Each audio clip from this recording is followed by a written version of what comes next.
Welcome to China in Focus. I'm Kevin Hogan in for Tiffany Meyer. Our top story: the U.S., Australia, India, and Japan are bolstering their cooperation to counter China. More on their $20 billion plan to secure critical minerals, energy, and maritime security.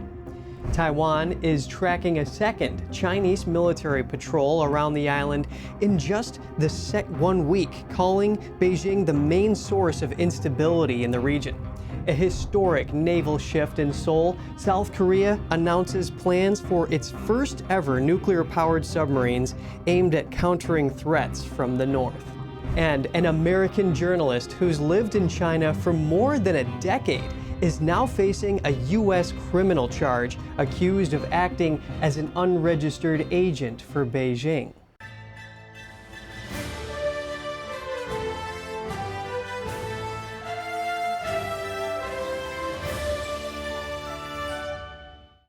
Critical minerals, energy, and maritime security are key areas where Indo-Pacific powers are stepping up efforts to counter China. Here are the major announcements from Tuesday's meeting of foreign ministers from the U.S., Australia, India, and Japan, the group known as the Quad. The first is the launch of the Indo-Pacific Maritime Surveillance Corporation Initiative, which is going to leverage each of our country's maritime surveillance capabilities in the Indo-Pacific to enhance information sharing. Related to that, of course, is also the expansion of the Indo-Pacific Maritime Domain Awareness Initiative, which provides and can provide near real-time commercial maritime domain awareness data to countries throughout the Indo-Pacific. 60% of global maritime trade passes through the Indo-Pacific. The Quad also said they remain concerned about the situation in the East China Sea and the South China Sea. In those waters, China has been turning disputed coral reefs into artificial islands and arming them with missile systems, raising tensions with neighboring countries. Chinese vessels have also sprayed water cannons at Filipino ships and entered disputed waters near Japan. Energy was also a top priority during the meeting. And we know the consequences for our region of the Iranian closure of the Strait of Hormuz and what that means for our energy security, for our economies, and for our people. Rubio said the Quad will roll out an initiative aimed at securing a stable energy supply for the Indo-Pacific. Through this initiative, the partners will work to identify areas of cooperation in technology, in management, and policy, and international market analysis, and emergency response exercises. Japan has released oil from its strategic reserves to ease shortages. Australia has also turned to countries like Singapore to shore up supplies. Meanwhile, as the Quad meeting unfolded, China said cooperation between countries should not target third parties. The Quad is spending big to address key challenges tied to China. The group plans to invest $20 billion to secure critical mineral supply chains. The U.S. and India have signed a pact to strengthen rare earth supply chains. We'll announce the Quad Critical Minerals Framework, which will guide each of us to leverage economic policy tools and coordinate investment to strengthen critical mineral supply chains, including in mining and processing and in critical minerals recycling. The problem is especially severe for Japan, as China has halted exports of certain rare earth products amid diplomatic tensions. These minerals are critical for defense and semiconductor production. And for the first time, the Quad will also work together on a port infrastructure project. The partners plan to work with Fiji to upgrade port infrastructure across the Pacific Islands. Escalating tensions in the Taiwan Strait, Taiwan says it's tracking a second Chinese Joint Combat Readiness Patrol around the island in just 1 week, calling Beijing the main source of instability in the region. Here's a Taiwan Defense Ministry official speaking on the situation Tuesday. Based on our understanding, China's Joint Combat Readiness Patrol has already ended, and we are able to keep track of all related developments. In addition, the Chinese Liaoning aircraft carrier is currently operating in the Western Pacific, and we are continuously utilizing intelligence, surveillance, and reconnaissance to monitor its activities. Taiwan's defense ministry says it detected 29 Chinese military aircraft and 7 naval vessels operating near the island. It says most of the flights crossed the median line in the Taiwan Strait. That line is an unofficial boundary in the Taiwan Strait that separates Chinese and Taiwanese military activity. Taiwanese officials say it's the second such patrol in a week. It comes shortly after the Trump-Xi meeting in Beijing, where Taiwan was discussed. Over the weekend, China deployed more than 100 ships around the first island chain, an area that stretches from Japan through Taiwan and down to the Philippines. The Chinese regime continues to claim Taiwan as part of its territory, despite never having ruled it. Taiwan's president has rejected Beijing's sovereignty claims, saying only its people can decide the nation's future. South Korea has unveiled an initial roadmap for developing nuclear-powered submarines. The Ministry of National Defense expects the first launch in the mid-2030s. The submarine will use low-enriched uranium fuel. It will be developed and built in South Korea. Nuclear propulsion would allow the new submarines to stay underwater much longer and provide greater mobility than existing submarines. The nuclear-powered submarine, which will be built on the basis of a strong South Korea-U.S. alliance, is a symbol of our will to take responsibility for peace and security on the Korean Peninsula. On Tuesday, South Korea's Ministry of National Defense published the basic plan for the development of nuclear-powered submarines in the Republic of Korea. Last October, President Trump announced that he had signed off on a plan for South Korea to build nuclear-powered submarines, with some of the vessels to be built in the U.S. The restoration of wartime operational control is a core element of independent national defense and will be an opportunity to further underscore South Korea's status as the principal defender of the Korean Peninsula. Going forward, we will finalize a detailed roadmap for the restoration of wartime operational control, including the timing of the transition, through close consultations between South Korea and the United States. Seoul has been countering North Korea's submarine-launched nuclear and missile threats for some time. It has also sought to join an elite group of nations operating nuclear-powered submarines in a move that could reshape Asia's security landscape. On Tuesday, South Korea's Joint Chiefs of Staff said North Korea fired several projectiles, including at least one short-range ballistic missile toward waters off the country's west coast. The missile flew roughly 50 miles. Turning now to the Middle East. U.S. Secretary of State Marco Rubio said Tuesday that a deal with Iran could still be days away. His comments come just a day after U.S. forces carried out defensive strikes in southern Iran. I think that, like anything with something like this, it's going to take a couple days to settle on, even down to the disagreements over a word, sentence. So we'll have to work through that. On board his plane, Rubio spoke to reporters a day after U.S. forces carried out what Washington called defensive strikes in southern Iran. The straits have to be open. They're going to be open one way or the other. So they need to be open. What's happening there is unlawful, it's illegal, it's unsustainable for the world, it's unacceptable. Despite a ceasefire in place since early April, U.S. Central Command said on Monday it had carried out fresh strikes designed to protect our troops from threats posed by Iranian forces. Meanwhile, Iranian news agencies reported that Iran had shot down a hostile stealth drone using a new air defense system.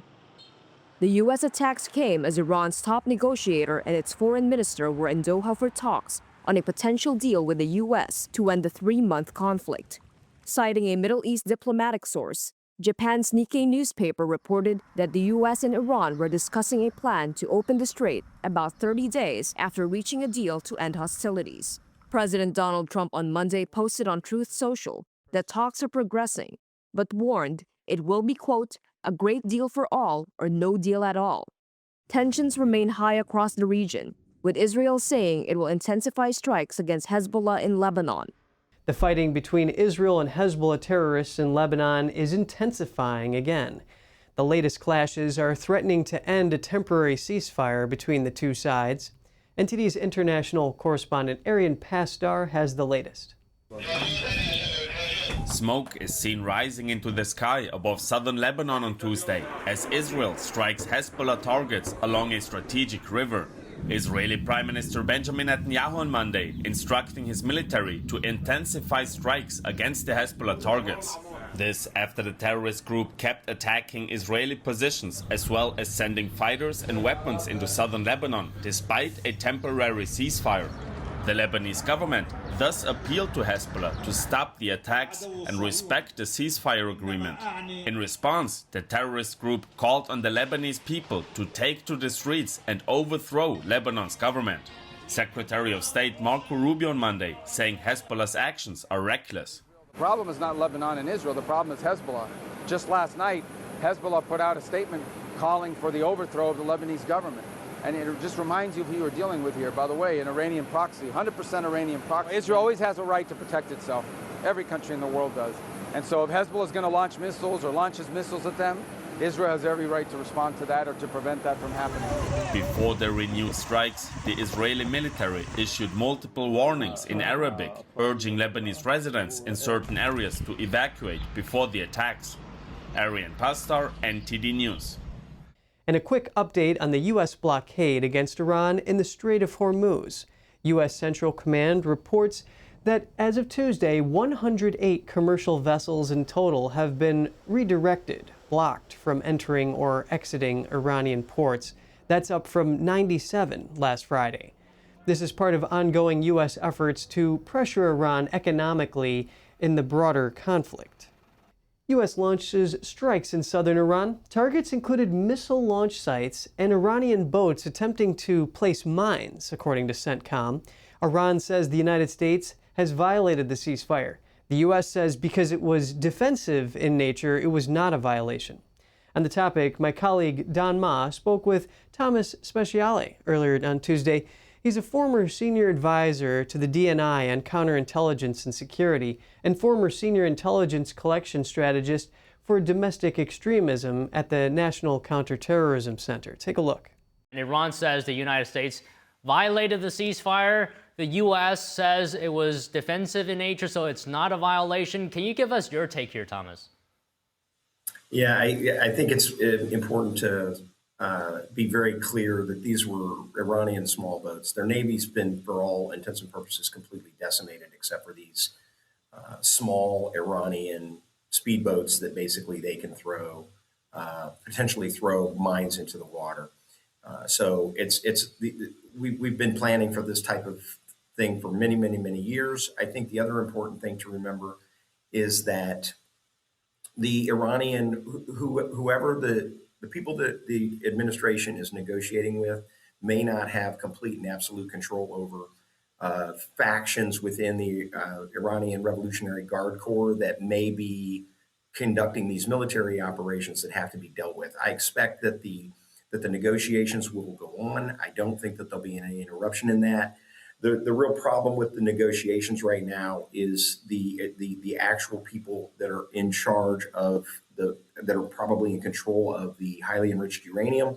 That is a fundamental element of this negotiation, that Iran cannot retain possession of the highly enriched uranium, and they can't be allowed to enrich in the future. And Trump is absolutely not going to negotiate except for the removal or the destruction of that highly enriched uranium and preventing them from ever doing it again in the future.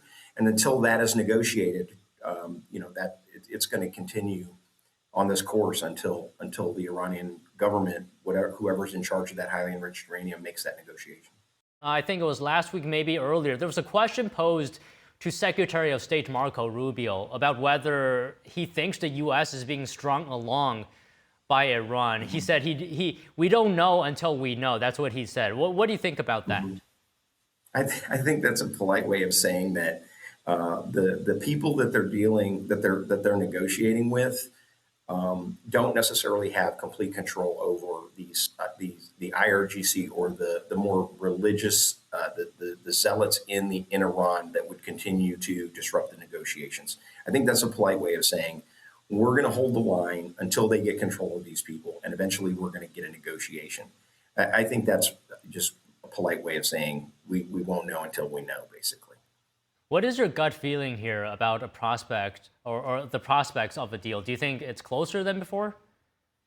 Well, I think that, like I said, I think that the IRGC or actors within the IRGC are going to try and thwart or disrupt negotiations. Uh, And eventually the Iranian people are going to get frustrated with that. And they're going to go to them and they're going to say, you've got to stop doing this because you're actually working against the people of Iran. You're not working for the people of Iran. You're working against them. And that's always been the case. I mean, that's been the case really for 47 years. One of the things that I've been working in Iran for a long time. And one of the things that I would regularly say at every one of our planning sessions and every one of our meetings is we've got to remember that the regime is not the people of Iran.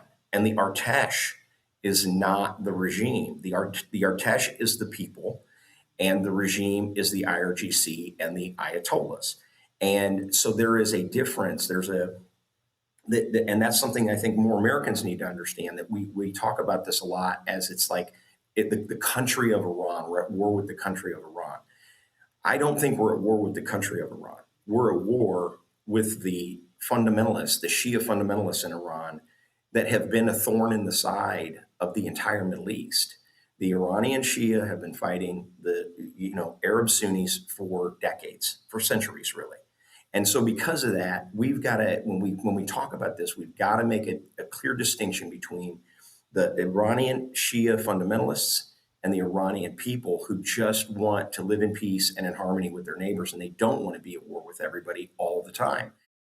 Okay, so in addition to that, what do you think about President Trump saying that Arab countries should formally recognize Israel through the Abraham Accords? What do you think about that? What's the significance?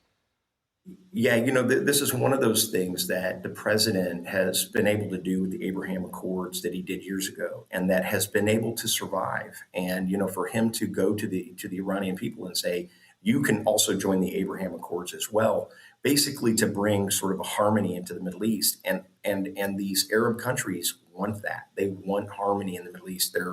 I think they're exhausted. I think that the wars that have gone on recently over the last several decades, the people are very exhausted, and rightly so.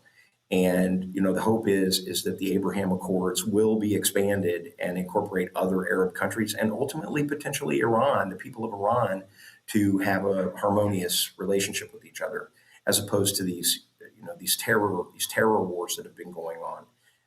The Sunni terrorists and the Shia terrorists are really what are causing all the problem. It's not the people of the Middle East. It's the Islamist fundamentalists on both sides of the faith that are fighting among each other, and then ultimately anybody that goes in there to try and help becomes an enemy of one side or the other. Okay, just one final question here, Thomas. What is your assessment, your overall view of how the U.S. has approached negotiations from initially bombing Iran and then having a ceasefire to this point? What is your assessment of that in trying to get a commitment of no nuclear weapons? Yeah, the way Iran is operating or has operated in the past, we cannot allow Iran to have nuclear weapons because they will literally threaten everyone. And because of the fundamentalists the fundamentalist branch of the faith is essentially a death cult. They basically worship death. And so you cannot give weapons like that or allow a group of people like that to have weapons because they don't have the same ethical the same ethics that the modern Western world does, or really the modern world does. They're still living in the 7th century caliphate type mentality.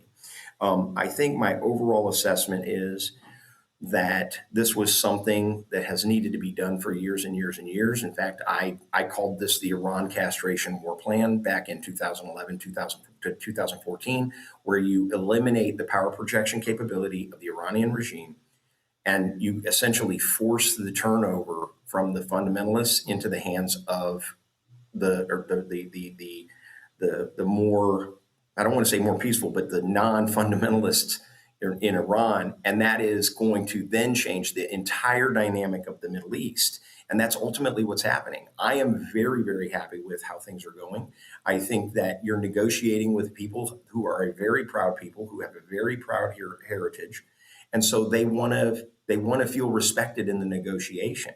And I think that's another big thing that I think a lot of people don't understand is that, and I think Trump does a very good job of it, and Marco Rubio is doing a great job of it, of respecting the Iranian people and not respecting the tyranny and the terrorism that they've projected all around the world for all these years. So we've got to negotiate in sort of mutual respect, and I think Trump is doing that. I think the only thing that's holding up these negotiations right now is the IRGC fundamentalists, and ultimately their willingness to accept that they can't have nuclear weapons and they've got to turn over or destroy the highly enriched uranium. Once those two things are resolved, I think you're going to see, I think our children are going to have a very different experience with the Middle East over the next, 20 years as a result of this. I'm very, very happy about what's going on. Coming up, an American journalist who's lived in China for more than a decade is now facing a U.S. criminal charge, accused of acting as an unregistered agent for Beijing. More on that after the break here on China in Focus. Welcome back to China in Focus. I'm Kevin Hogan in for Tiffany Meyer. An American journalist and political commentator who's lived in China for more than a decade is now facing a criminal charge in the U.S. He's been accused of acting as an unregistered agent for the Chinese Communist regime. Federal investigators say Thomas Pauken II prepared confidential reports for a Chinese handler who claimed the information would be passed to Chinese leader Xi Jinping. Court documents also say Pauken helped connect the handler with another person seeking a role in the Trump administration. According to the FBI, Pauken told agents he refused to provide classified information to his handler, but Pauken believed there was a strong chance the other individual could eventually share sensitive material with China. Pauken's attorney says the case is not about spying or mishandling classified information. Instead, he says prosecutors are accusing Pauken of failing to properly register work tied to a foreign government. The charge carries a potential prison sentence of up to 10 years if convicted. Mexican authorities have captured the nephew of infamous drug kingpin Joaquin El Chapo Guzman.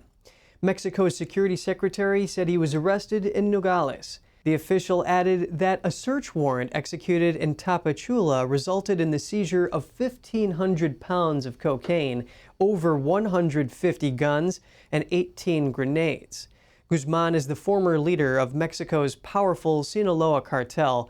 He's currently serving a life sentence after being convicted in 2019 on drug trafficking conspiracy and murder charges. His nephew's capture follows the arrest of Sinaloa's former public security secretary. He appeared in a U.S. court earlier this month after his arrest in Arizona on charges of taking bribes from the cartel. That's all for today's China in Focus. I'm Kevin Hogan. If you have any feedback on the show, or have something you'd like to see us cover, send us an email at chinainfocus@ntd.com. And for round-the-clock original news coverage, visit us at ntd.com or download our NTD app. Thanks for watching. See you soon.